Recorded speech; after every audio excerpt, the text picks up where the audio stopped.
A blessed day and welcome. The scripture for meditation this morning comes to us from the book of Genesis, chapter 4, verses 3 to 5.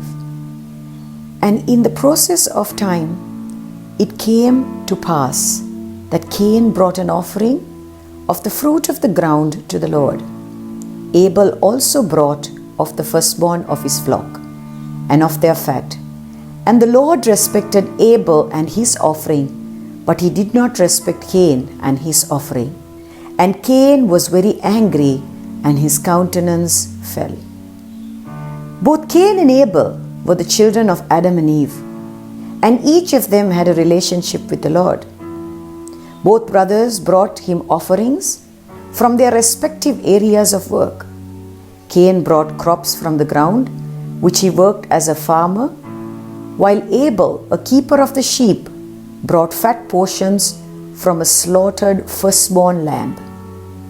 It seems more likely that God rejected Cain's offering because of Cain's heart condition and not merely because of what was offered. In Hebrews, we are told that by faith Abel offered a more excellent sacrifice than Cain. So the problem with Cain was that he was not of faith, whereas Abel's sacrifice was of faith. That's the basic difference. One believing God and trusting God, and the other not believing. The main thing that Abel recognized was that it was God who blessed him. He was willing to acknowledge God as supreme being, and it was brought about by faith. When he brought an offering, he acknowledged the reality of God, his character, his nature, and his holiness. In bringing his offering, affirmed his total dependence upon God. The more we are aware of God's presence, his character and nature, the deeper our reverence for him will be. The distinctive feature of worship is awe in his presence.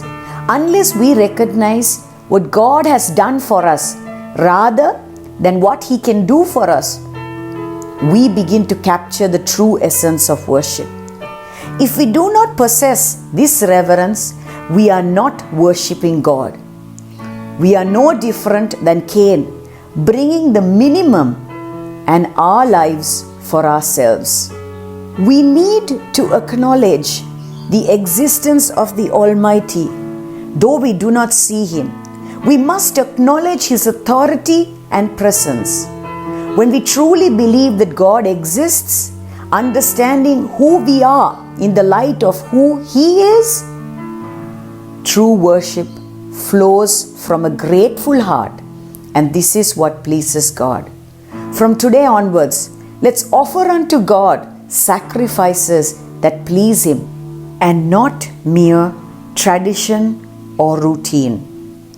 Let us pray. Abba Father, help me to worship you and seek you in all I do. In Jesus' name I pray. Amen.